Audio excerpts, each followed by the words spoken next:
Assalamualaikum warahmatullahi wabarakatuh. Ila asyrafin nabiyil kiram Muhammad sallallahu alaihi wasallam wa kafatil anbiya wal mursalin wal ulama was salihin wa ila arwahi jami'il qubur minal muslimin wal muslimat wal mu'minin wal mu'minat syai'un ilaihim al-fatihah. أعوذ بالله من الشيطان الرجيم بسم الله الرحمن الرحيم الحمد لله رب العالمين الرحمن الرحيم مالك يوم الدين إياك نعبد وإياك نستعين اهدنا الصراط المستقيم صراط الذين أنعمت عليهم غير المغضوب عليهم ولا الضالين.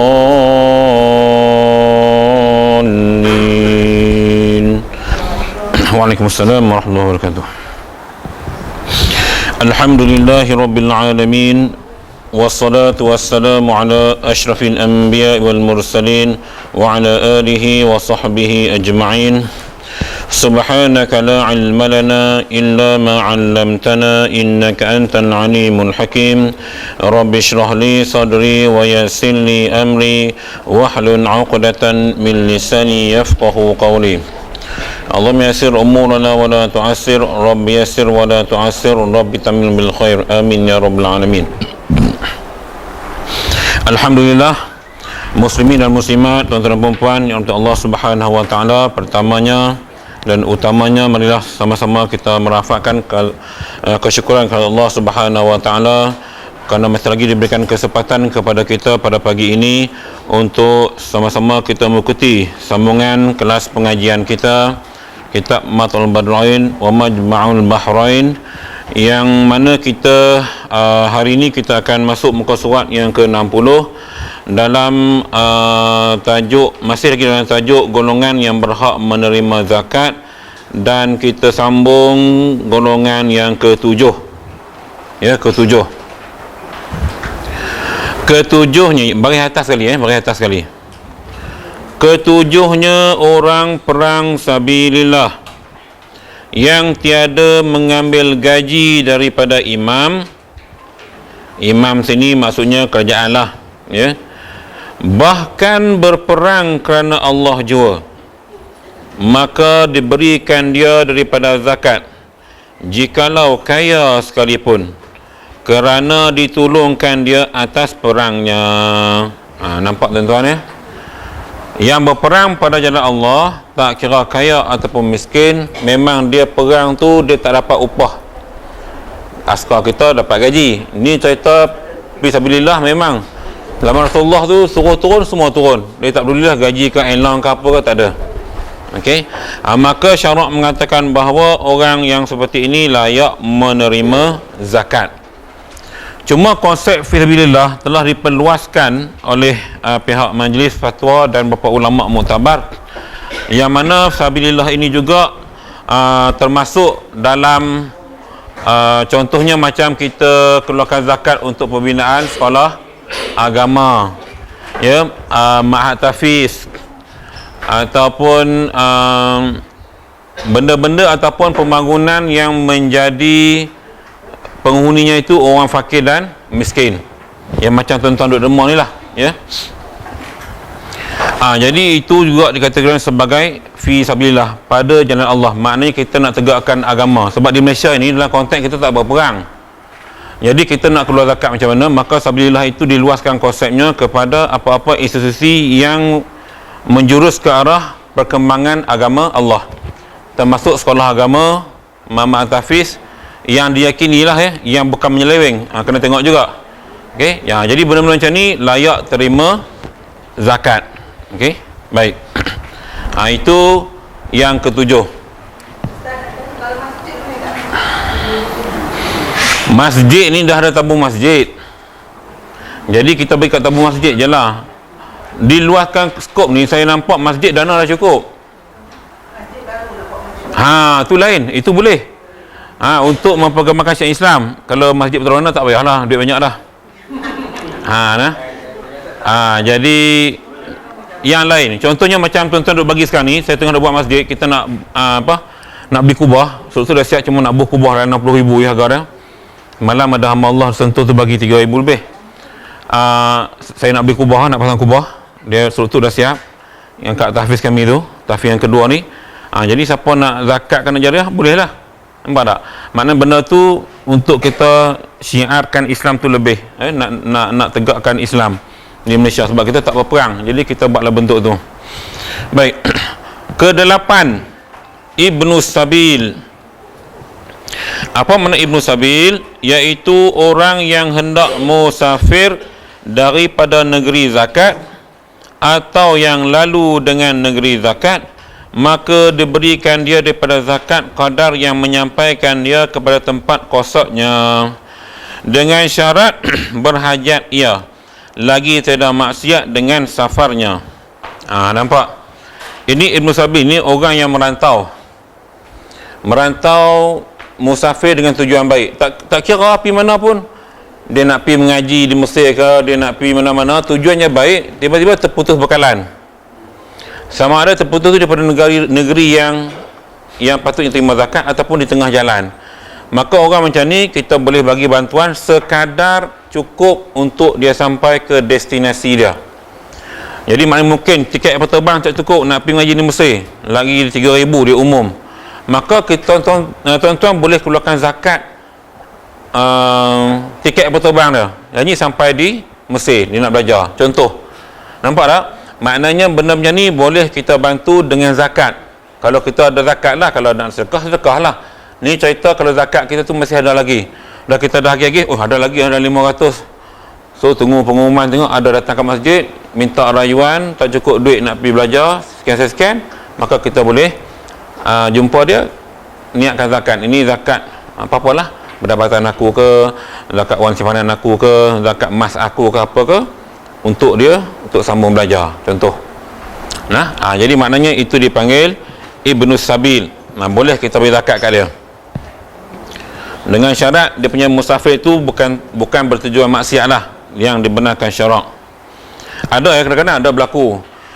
Contoh mudah, katalah tuan-tuan, kita naik kereta kita bawa duit cukup, tiba-tiba kereta breakdown tengah jalan, nak pergi Johor, breakdown kat Melaka. Bila breakdown, pomen pergi kedai, cek tengok kos tu tinggi, duit dalam dompet kita banyak ni, cucuk dah habis akaun semua, kan? Tujuan kita balik makan kenduri, contoh. Maka kita tadi, kalau kita layak mohon zakat, sebab kita dikira musafir yang dibenarkan, tapi kita sudah ikhtiar lah, jangan kita duit dalam bank ada apa saja minta zakat. Itu tak kena lah. Ni maknanya kita dah cuba sehabis, kita dah guna semua aset yang kita ada, tapi kos terlalu tinggi, maka kita boleh mohon. Sebab dalam keadaan begini dipanggil Ibnu Sabil, boleh, sebab perjalanannya itu perjalanan yang dibenarkan syarak. Okey, tapi mungkin jangan berlaku pun adik-beradik adakan, misal kita minta tolong syarikat insurans pun ada, jangan berlaku lah. Tapi kalau berlaku, mungkin orang kampung nak tahu, kan? Semalam kita dah khabarkan Ustaz Abdul Hamid aksiden langgar divider, tengkok patah, tengkok dia ni. Ujian bagi pendakwah memang itu, dia buat kereta sendiri, gambarnya mungkin tak cukup tidur, berceramah, jadi terbabas, dia langgar tu, so habis dia macam ni. Itulah sampai ke tepi ni kan. Saya rasa mungkin dia mengantuk lah, bas langgar belakang. Berapa bas mengantuk kot dengan kuliah, wallahualam. Ujian Tuhan pada kita, kadang-kadang kita tak tahu Allah nak uji kita. Kita bawa cantik dah. Kawan saya dapat anugerah JPJ, tuan-tuan, anugerah JPJ, pemandu berhemat, paling berhemat lah. Orang langgar buntut belakang jatuh, dia tak kena apa, dia kena langgar. Dia tu dapat anugerah pemandu berhemat JPJ wilayah Persekutuan, pertandingan dapat anugerah, dapat sijil. 2-3 hari orang hantam belakang dia, aksiden, kena juga. Berhemah macam mana pun, hak belakang tak berhemah, kita jadi masa. Jadi kadang-kadang buat kereta di KL ni kadang-kadang kena jadi something juga sekali. Berhemah sangat pun orang hantam belakang, jadi gitu. Okey, baik. Maka jika tiada berhajat, seperti sudah ada belanjanya yang menyampaikan dia kepada tempat yang dikosaknya, tiada diberikan dia. Okey, dah cukup bajet, tak payahlah. Sebab tu orang macam ni kena check ya, akaun dah banyak mana, cukup tak kau nak balik ke Pahang ni, cukup. Cukup dah, cukup lah. Okey. Mana kau nak bagi lebih tu, kita bagi sedekah atau derma je lah. Demikian lagi jika maksiat dengan safarnya, maka tak dapat kita bantu dengan zakat sebab tujuannya maksiat. Atau orang yang haim, yang tiada diketahui ke mana berhadapan, tiada diberikan dia daripada zakat. Haim ni orang tak tentu halal, tak ada tujuan. Kan saya cerita itu masa kita belajar tajuk jamak qasar kan, dia start kereta tu ikut suka, tak payah nak buat pergi mana, dia start jalan. Kebanyakannya orang tension lah, orang stres. Dia nak release stres tu, dia start kereta konon-konon release tension. Okay? Saya pergi tadi dapat mesej tengah duk makan kat ZNK tu, baru kahwin setahun. Jadi suami ni dia jenis guna hukum, tak guna hukum. Bini cakap sikit dia guna hukum. Itu kira dah hakar tu, tak boleh. So isteri tension ngadu dengan saya. Tension tu Ustaz, nak tegur tak boleh, tegur lebih sikit dia guna hukum. Stres lah, baru setahun kahwin, duk budak sekarang kan. Jadi kita nak buat macam mana kan? Adik lelaki dia ni pandai, dia kono kau ni, dia kono hukum, jadi bini stres lah. Sebab bini mengaji, dah lah anak murid saya juga. Jadi bila keadaan begitu, saya kata ajak bincang, bawa ke jabat agama bincang. Sebab baru setahun kahwin. Dia kata, Ustaz, biasanya orang setahun kahwin ni bahagia, kemudian nak derita mungkin lepas tu.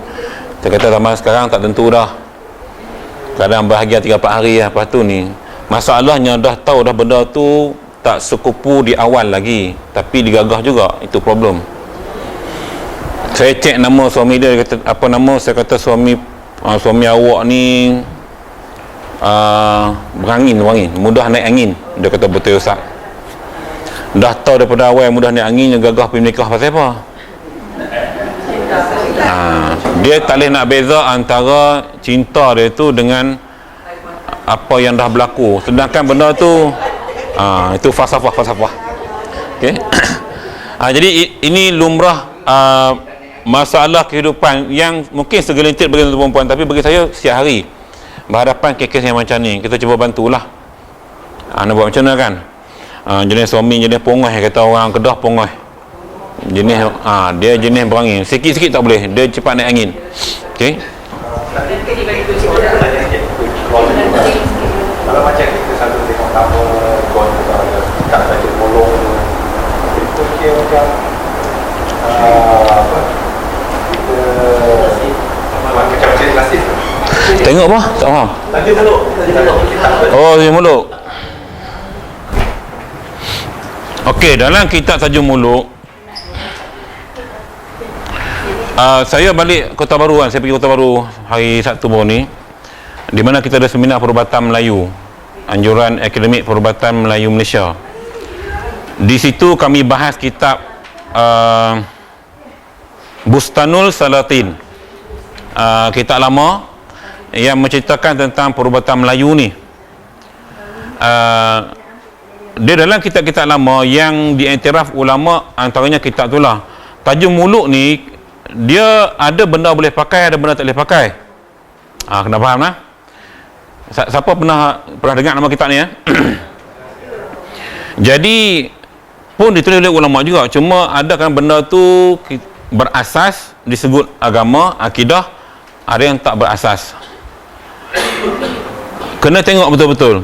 Macam saya dalam tajuk muluk, saya ambil bab isu nama yang merujuk kepada sifat manusia, namun tak lari daripada sifat kejadian manusia yang terdiri daripada tanah, air, api, angin. Kan saya pernah cerita itu kan, nama kan. Jadi benda macam ni kita boleh buat panduan saja. Panduan, ada kalanya betul, kalanya tidak. Kebanyakannya betul sebab kita relate dengan sifat kejadian manusia. Dan ada Nabi tersebut bila nama tu merupakan doa kepada orang tu bila kita panggil. Maknanya kalau nama itu baik, baik. Kalau nama itu sifatnya tak baik, tak baik. Walaupun bunyi sedap, baik. Yang macam suami kepada puan tadi, Muhammad bagus kat depan. Muhammad apa ya? Lupa tahu handphone. Jadi bila saya cek, saya kata berangin ni orang jenis naik angin. Dia kata memang betul Ustaz. Jadi maknanya di depan cantik Muhammad, kemudian ada lagi dua perkataan sebelum kita cek-cek tengok ujung dia tu angin lah, sifat berangin. Tu nak pilih jodoh yang saya kata hari tu, tengok kan. Lepas sudah baik pilih kan. Ni kira nak ni. Lepas tu relax je, selesai kan. Tak ada masalah.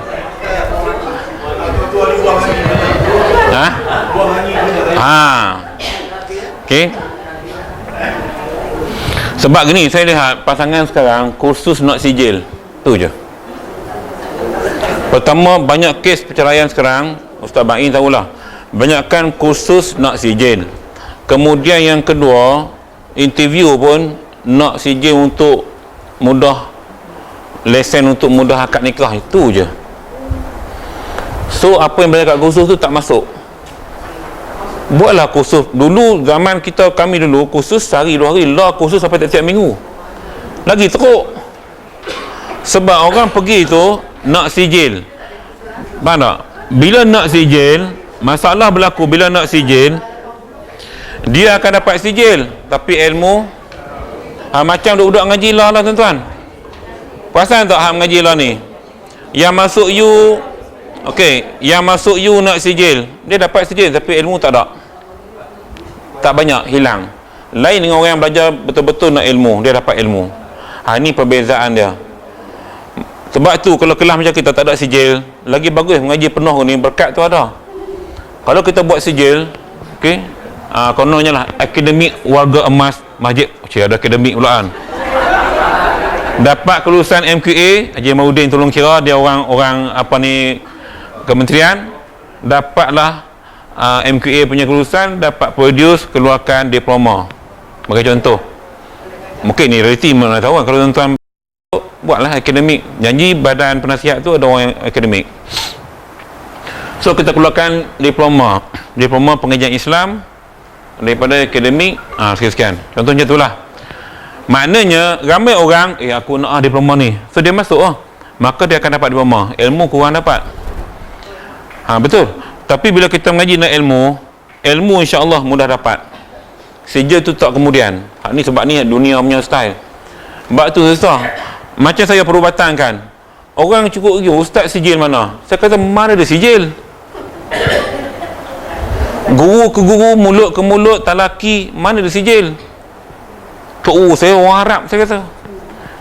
Mengaji gini je, ikut belajar. Memang tak ada sijil. Susah kan? Betul nampak tak? Tapi ilmu tu saya belajar kembangkan ke satu Malaysia. Ajar ilmu. Sampai doktor 3 orang dah belajar dengan saya sekarang ni. Sebab benda tu bermanfaat, memberi faedah kepada masyarakat. Tapi sijil memang tak ada lah. Memang tak ada. Hanya kepakaran tu diakui berdasarkan testimoni pesakit, berapa ramai pesakit kita dah rawat dan berlaku kesembuhan dengan izin Allah. Semua tu kena mikir lah. Okey, baik. Dan sekurang-kurang yang diberi zakat pada tiap-tiap satu bagi yang tersebut itu 3 orang, melainkan amil memadai diberikan dia seorang jual. Ni faham lah. Dalam asnaf yang 8 tu tuan-tuan, eloknya kita ni agih kepada 3 golongan. Kecuali untuk amil, kita berikan amil macam kita nak bagi zakat fitrah dekat Abang Ramli, dia wakil, dia seorang lah. Tapi kalau kita nak keluarkan sendiri, sebagai contoh, mungkin ada lebihan apa-apa, kita digalakkan memilih 3 golongan daripada 8 tadi. Bukan kita fokus 1 orang saja, at least 3 orang. Agihkanlah duit tadi. Faham saya? Katalah kita ada RM100, Rista Villa nampak ada orang susah seorang, mungkin 3 orang, kita niat 100 padan seorang je kot. Cara berkata elok kita bagi 3 orang, jadi share seorang RM30, walaupun sikit tapi dapat merasa sama. Bolehlah beli beras hak 10 kilo kan, RM26, okey dah tu, belikan sikit. Jadi faham maknanya eloknya kita pilih 3 orang ataupun 3 golongan nak bagi zakat kita tadi. Jangan fokus 1 golongan saja. So agihkan.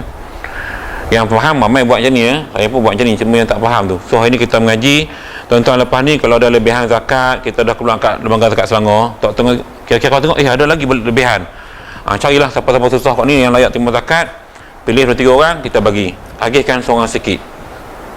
Itu mudah-mudahan. Baik. Dan wajib dibahagikan zakat atas segala asnaf yang 8 yang tersebut, sama ada zakat fitrah atau zakat harta. Tetapi kesukaran ia, kata Qil, memadai diberi kepada 3 orang fakir atau miskin. Patutnya bagi semua. Tapi kalau sukar, memang sukarlah, sahaya dah tak ada. Orang berhutang pun jarang jumpa. Maka kata dia boleh bahagi 3 orang fakir ataupun miskin, dah boleh bagi. Dan memilih jemaah daripada ulama. Pilih orang, ni yang isu timbul keluar zakat pada orang yang semayang dengan orang yang tak semayang. Ni isu kitab ni kata ni. Memilih jemaah daripada golongan ulama, maknanya orang-orang yang alim, yang susah, ini kita kena pilih dulu. Kalau di Ristabila dekat dengan surau atau masjid, cek tengok dia ni kaki semayang ke tak, pi masjid ke pi surau ke. Nampak dua tu. Kalau dia ni rajin pi surau, layak. Main masjid, layak. Kalau jenis mayang di rumah, letak tepi lu, KIV. Utamakan yang pi masjid, yang pi surau, yang kaki semayang. Nampak tak? Sebab kitab ajak kita macam tu. Tuan-tuan lihat iaitu Sahibul Bahri dan Azra'i. Dia khususkan lagi kalau boleh geng-geng nelayan ataupun geng petani. Kan susah, ramai nelayan susah kan. Saya pergi Tanjung Dawai baru ni, tengok rumah dah kecil-kecil kan, tapi dah moden lah sekarang ni. Duk kerja, duk siang ikan, duk buat. Nampak tu dhaif lah. Kereta pun kereta saga buruk. Jadi orang macam ni layak terima. Sebab mereka memang susah. Ikan mereka ambil tu murah, tolak dengan orang tengah. Kita beli yang mahal. Saya balik duk pergi Kuala Kedah, Kuala Salang, Kuala Sala tu. Kalau udang tu kita tak RM20, dia cekoi ke tu ya. Lama-lama udang fresh tu. Beli tabut. Kebetulan abang ipar pun nelayan. Jadi memang dia kata nilai daripada nelayan ikan pelaling lah RM13 di XCS saya tengok. Depa tolak dalam RM3, RM4 ya. Sekilo tuan-tuan. Ni daripada bot naik ke darat ni. Peraih beli RM3, dia tolak dekat pengedar ni mungkin RM5 ke RM7. Pengedar ni yang akan main harga ni di Pasar Borong. Ini isu Jadi maknanya nelayan tak banyak pun dia punya dapat. Kadang boleh cukup minyak diesel dengan tenaga. Kalau banyak tu banyak lah, tapi kalau cerita dapat sikit-sikit lah. Ini nak cerita kehidupan. Sebab tu Islam dia nampak dah, dua golongan ni patut kita bagi bantuan dulu. Golongan yang melibat dengan aktiviti kelautan ataupun yang terlibat dengan aktiviti azra'iyun. Azra'iyun ni kes tanaman lah, pertanian, tanaman, sebab dia orang susah ya. Dan lainnya boleh juga memadai diberi kepada seorang jua. Baik, kalau macam nelayan semua tu boleh bagi seorang lah. Kalau kita ada banyak, boleh pilih banyak-banyak.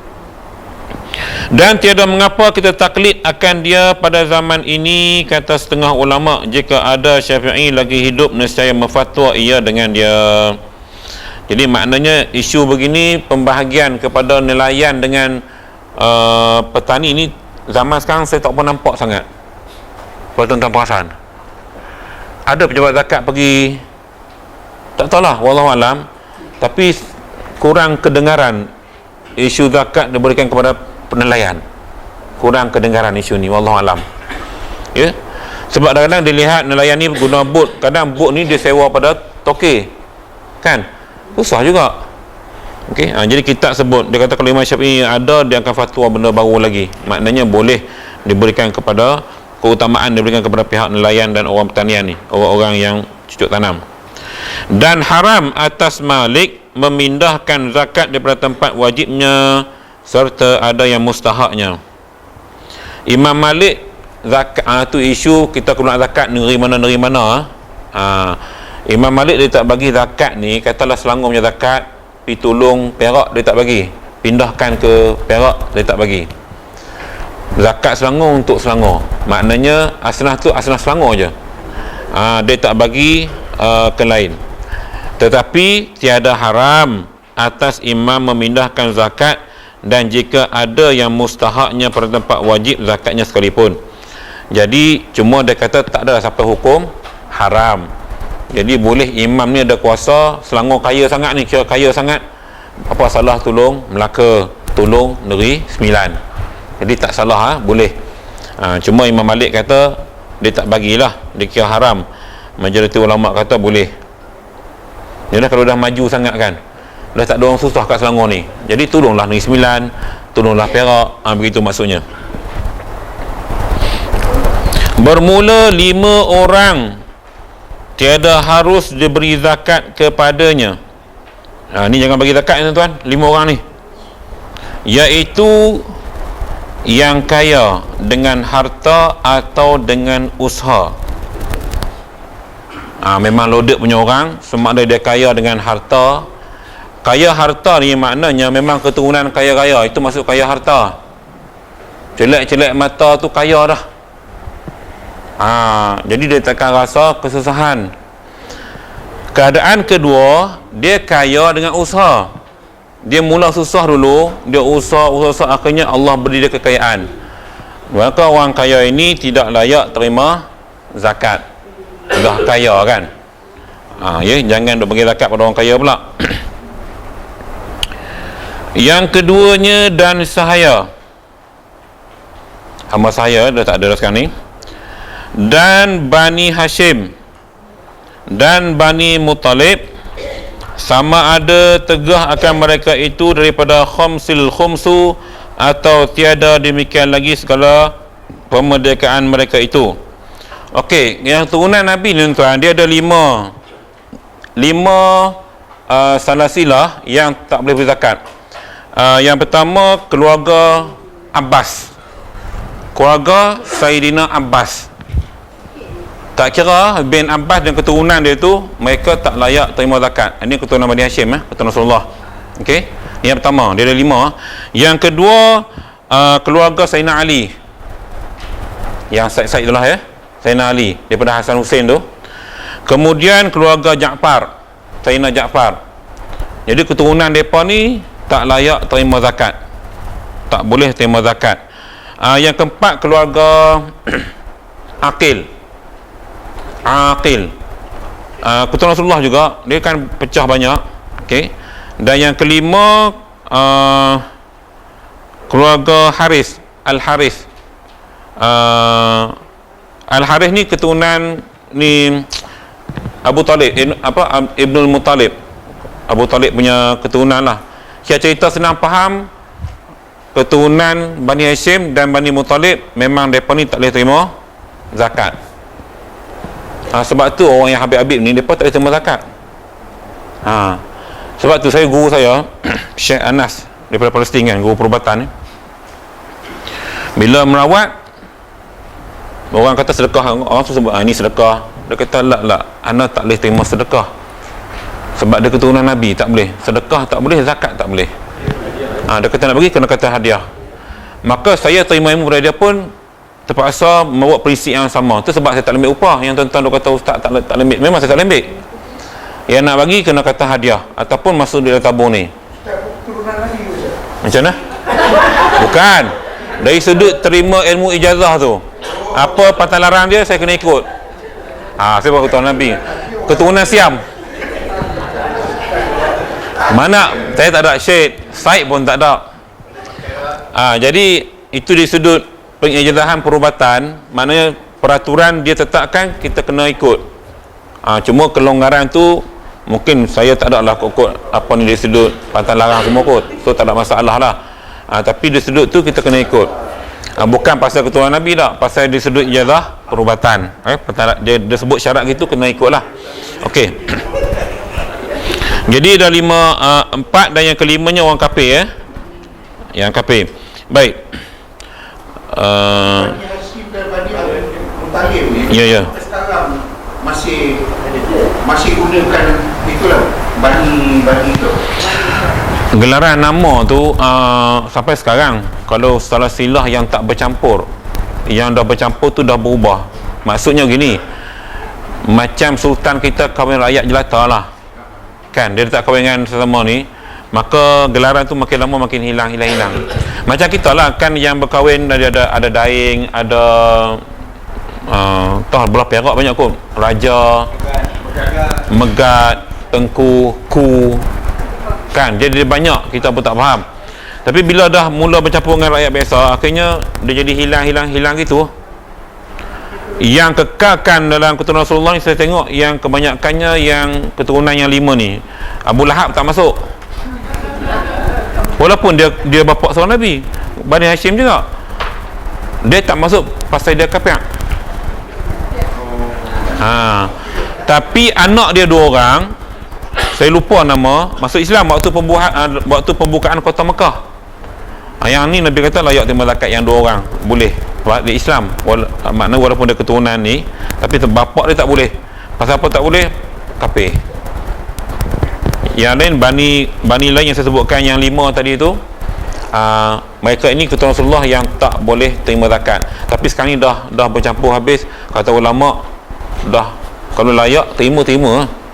Macam kita lah, yang keturunan Tengku pun ramai yang miskin. Ya. Kan, belah Subang sana ramai rumah flat Tengku Kudin tu. Tengku naik motor, miskin. Cuma amalan budaya dalam masyarakat macam waktu tahnik budak semua dia ikut raja lagi, kain kuning semua dia ikut. Darah tu masih ada, cuma taraf hidup miskin. Maknanya dia orang layak terima zakat lah. Macam yang keturunan Nabi, kalau kita bicara dalam kitab-kitab lain, dia zaman sekarang ni dah berterabur habis dah tak tahu dah. Yang faham macam Habib-Habib ni, dia orang faham, yang side-side ni, yang faham dia akan sebut kami tak boleh terima. Dia akan sebut sebab dah diajar turun-temurun. Memang hadis sahih, riwayat Imam Muslim ada, riwayat Imam Bukhari pun ada. Bahkan satu ketika pernah berlaku, ada adik-beradik Rasulullah ni, dia terambil makan kurma. Tengah duduk makan tu, kurma tu zakat punya, mana orang keluar zakat. Dia termakan, Nabi kata keluarkan, kita tak boleh makan harta zakat.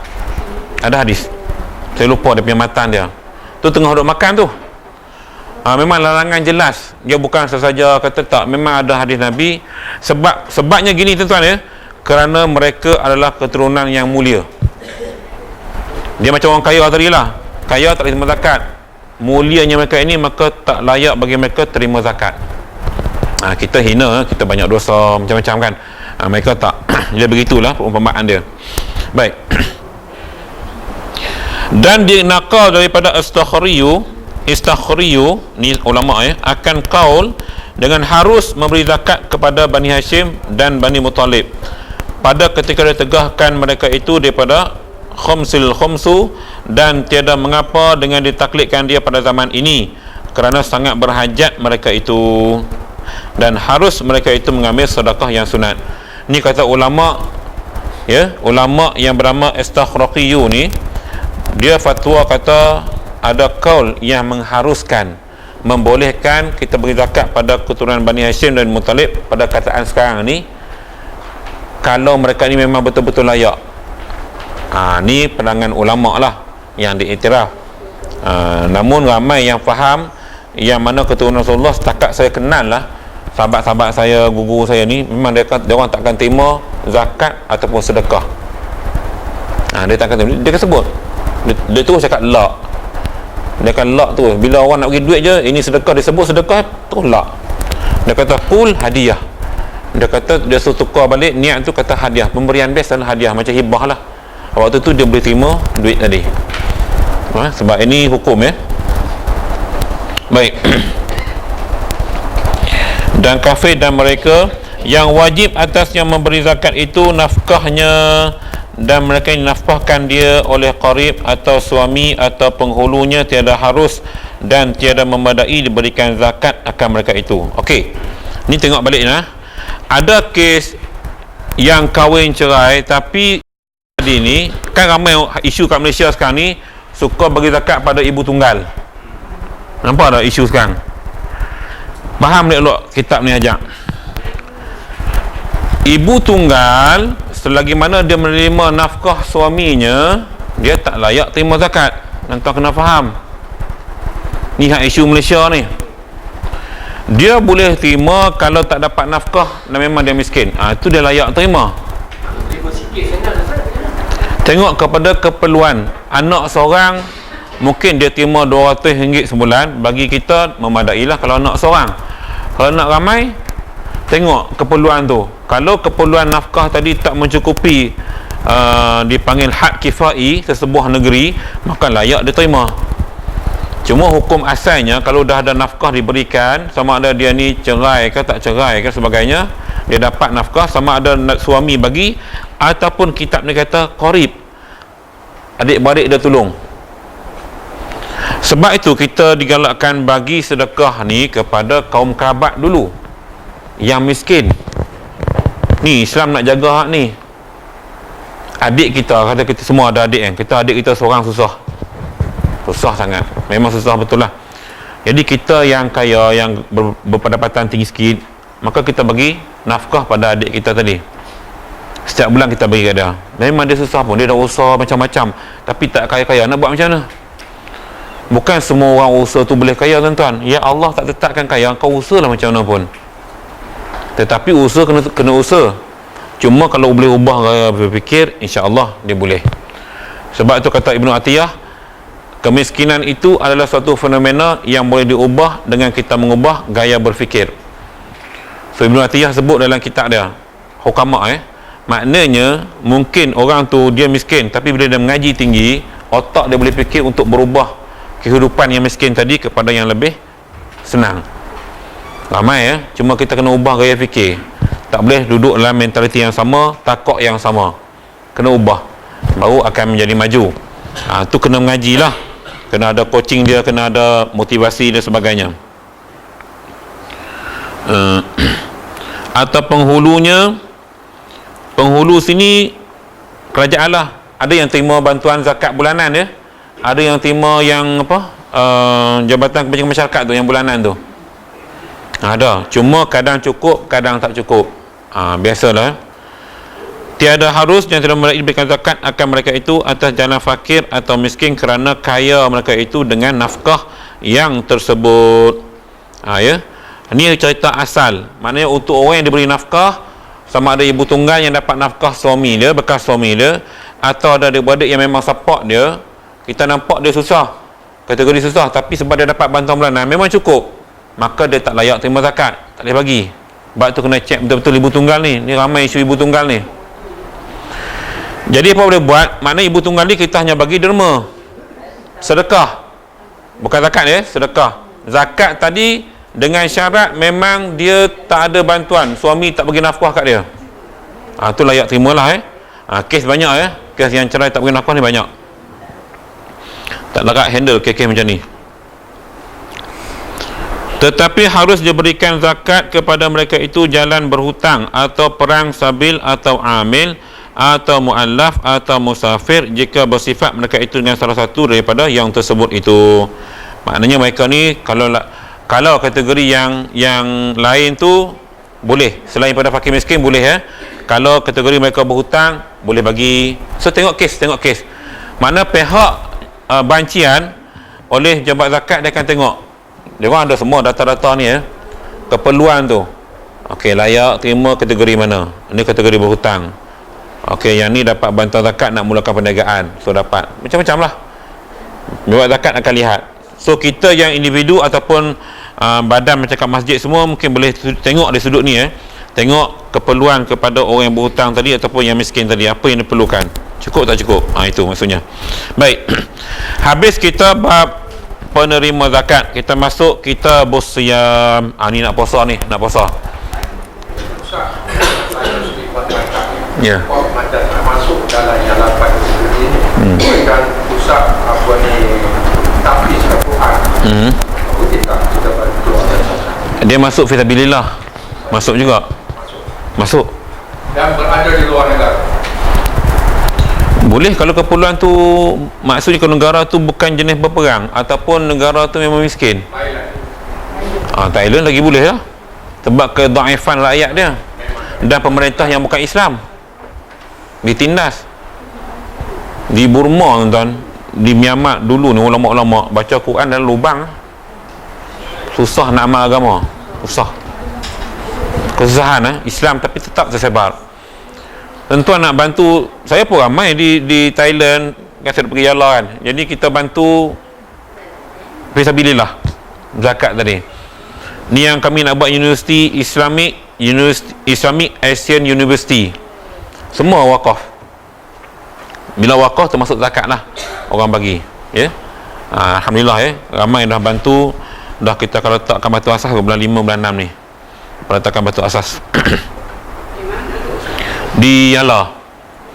Kita akan tubuh Islam, Universiti Islam ASEAN, mana Malaysia join, semua join, tapi sistem wakaf macam Azhar lah. Konsep Azhar kita buat di Asia Tenggara. Jadi Yala tuan rumah kerajaan Thailand dan support daripada JAKIM sikit. Banyaklah Jabatan Agama Brunei semua yang saya terlibat dalam perbincangan tu. Tanah dah ada semua dah, tanah dalam wakaf kita beli sikit dan kita akan buat ni di Yala. Bahan semua kat tempat saya ada, kalau nak bahan-bahan semua ada. Jadi jelah banyak, saya pun tak ada nak banyak sangat tu yang tak ada peduli kat masjid ni. Duk cara hak luar, hak keperluan tu lebih, ya. Keperluan tu lebih, ya. Tanah wakaf sana, orang sana yang nak wakaf banyak tanah. Peta prosedur banyak, ketat. Kemudian tanah kat kita mahal. Berapa kaki kan mahal kan? Di Selangor lagi mahal. Jadi bila meeting-meeting tu memang Thailand menjadi ini sebabnya kita nak kembangkan Islam kat sana dan nak bantu masyarakat Islam di wilayah-wilayah yang ada komuniti Islam. Kita dah Islam banyak dah kan, so kita bantu sana lah. Okay? Brunei pun dah Islam banyak dah, Indonesia pun dah banyak. Jadi yang layak kita bantu Thailand lah, yang bukan Islam. Nampak tak? Hak kita ni katakan menjadi Islam. Itu keperluan tu kita lihat banyak sudut. Dia panjang cerita tuan-tuan, ya. Isu-isu yang melibatkan permasalahan ummah ni lain, panjang cerita dia, perbincangan lama. Baik, kita Abu Siyam. Ni bab puasa ni, ya. Kita recas balik ilmu kita bab puasa ni. Jangan dah bagi sama jatuh lepas, ya. Ini suatu kitab pada menyatakan hukum puasa.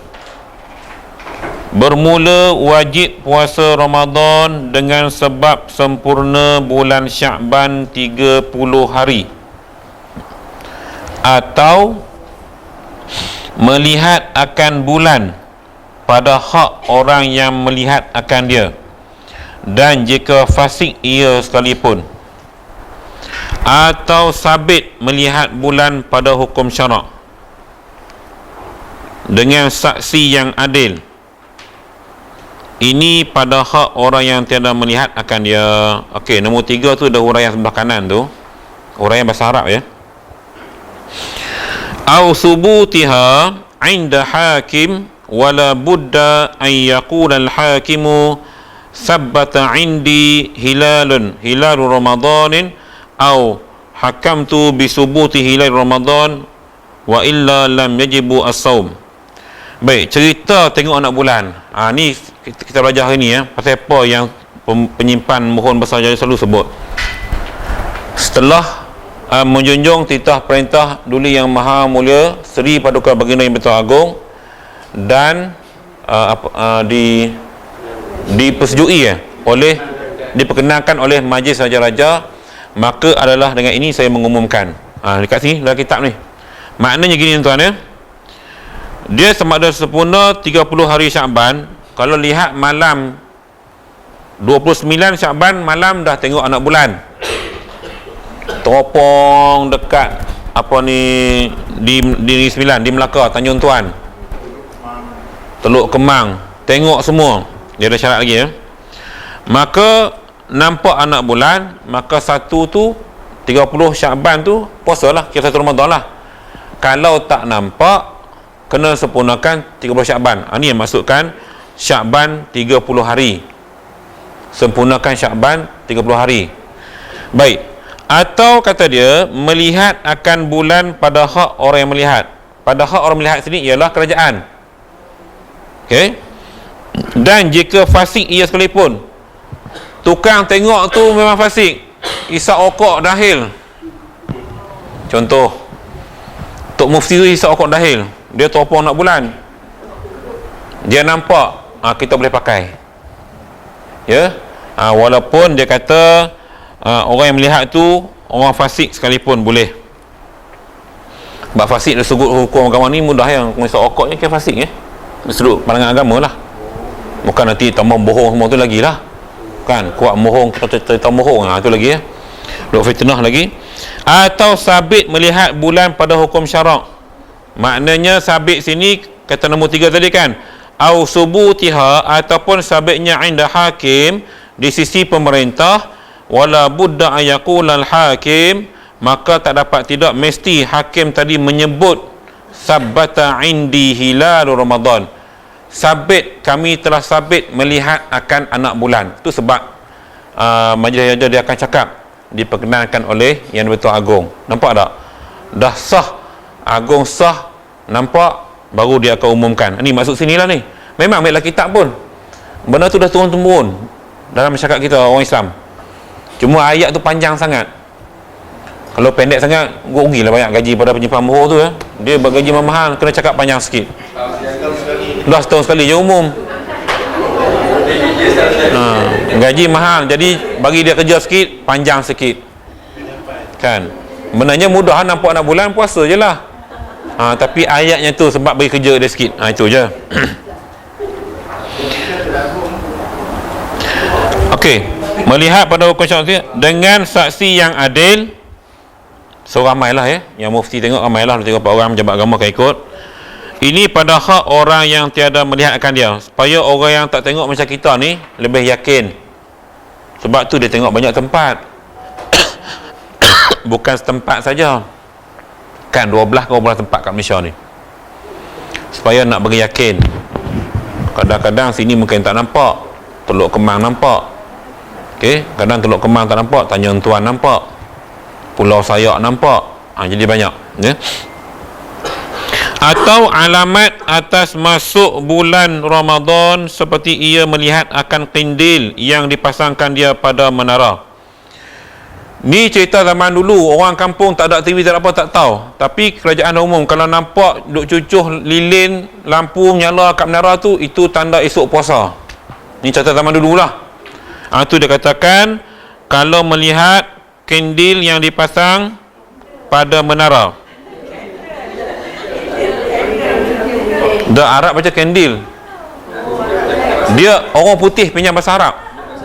Macam saya cerita dulu, di Spain kan banyak perkataan Arab. Di Spain kan, tengok betul-betul dia kandilun, tapi bahasa orang putih candle, dia pinjam daripada bahasa Arab. Banyak bahasa orang putih penjajahan dia ambil bahasa Arab. Kita ramai tak tahu. Kimia, chemical, kimia tu bahasa Arab. Al-kimiahu, pinjam. Orang putih pinjam Arab. Punya hebat bahasa Arab zaman dulu sebab penaklukan. Menjadi kelaziman tapi dia ubah sikit, tapi bunyi hampir sama. Ini hebatnya bahasa Arab kita ya. Memanglah candle betul lah, tapi cerita dia asal pinjaman tu ya. Maka kita baca kitab Arab, kitab lama, kita tak sebut candle sebab tu bahasa orang putih. Jenuh lah ustaz tua-tua balik kan baca. Jadi dia baca cara Arab lah ya. Baik. Ia dipasangkan dia pada menara atau didengarnya akan umpama bakar meriam. Letupan meriam. Bakar meriam habis, menyala habis ya. Letupan meriam.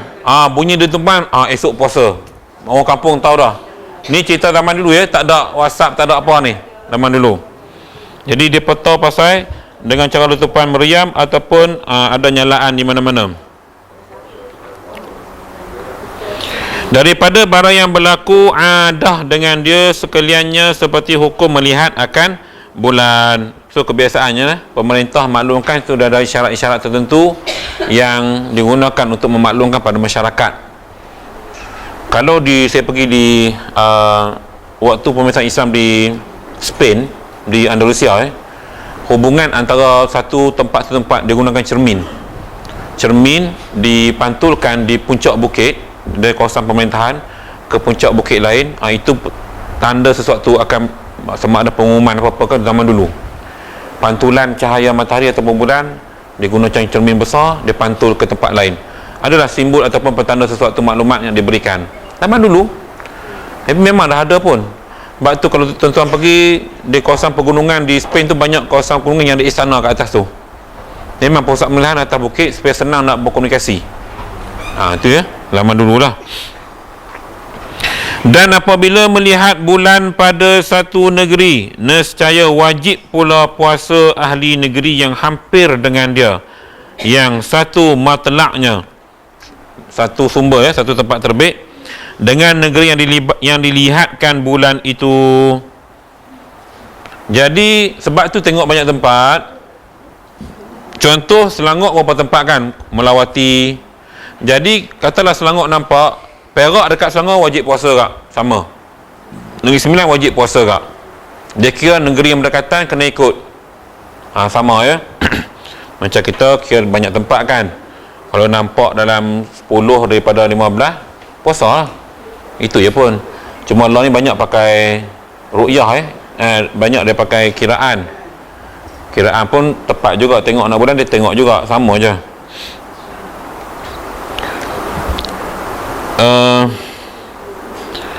Bersalahan negeri yang jauh, yang bersalah-salahan matlak, tiada wajib puasa, dan dikendaki dengan bersalahan matlak itu bahawa jauh antara dua tempat sekira-kira jikalau dilihat bulan pada salah satu daripadanya tiada dilihat pada satu yang lain pada ghalib.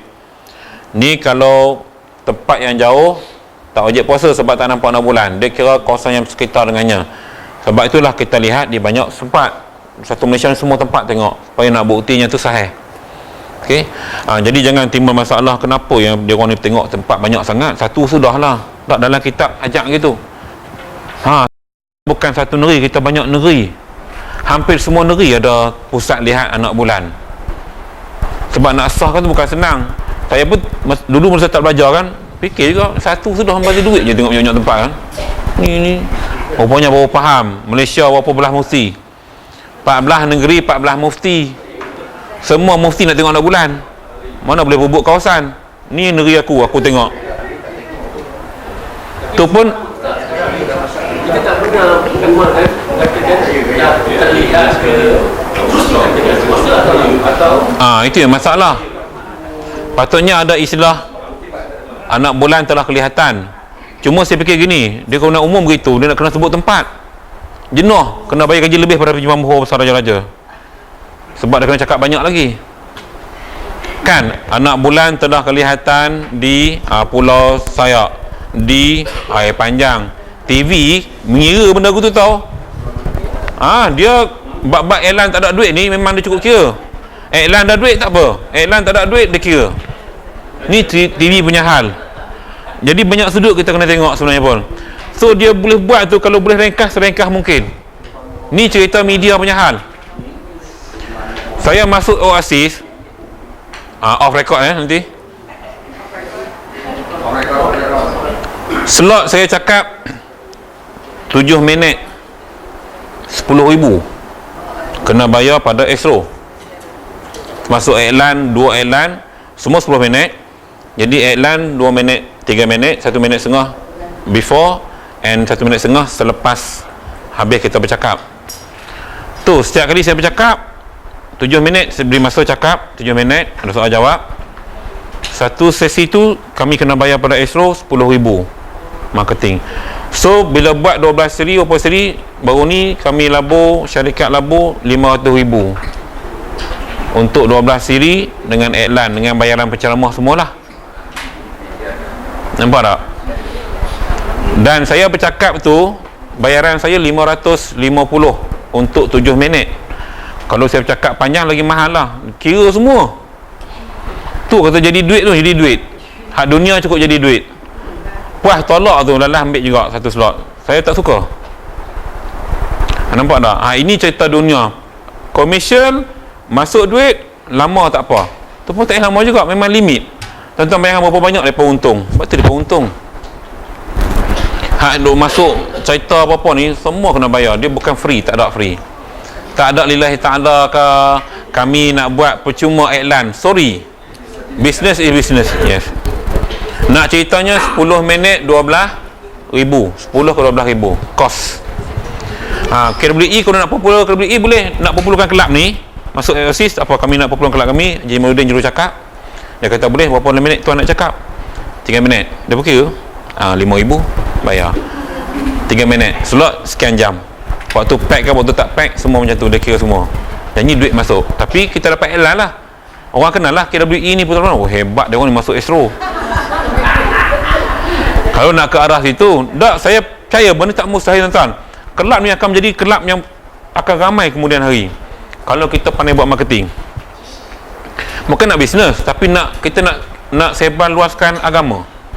Kan melalui pengajian kita kan, ziarah mahabbah kita, kemara mahabbah, kan kita boleh buat macam-macam. Okey, tak ada masalah pun. Fikir-fikirkan ya. Banyak idea saya lontarkan ni, tuan-tuan buat je sebab kami di luar sana buat cuma kos je lah, kos ya. Boleh. Semua tu lah ya. Dewan kena besar lagi lah. Setakat ni tak boleh elang ASRO lagi.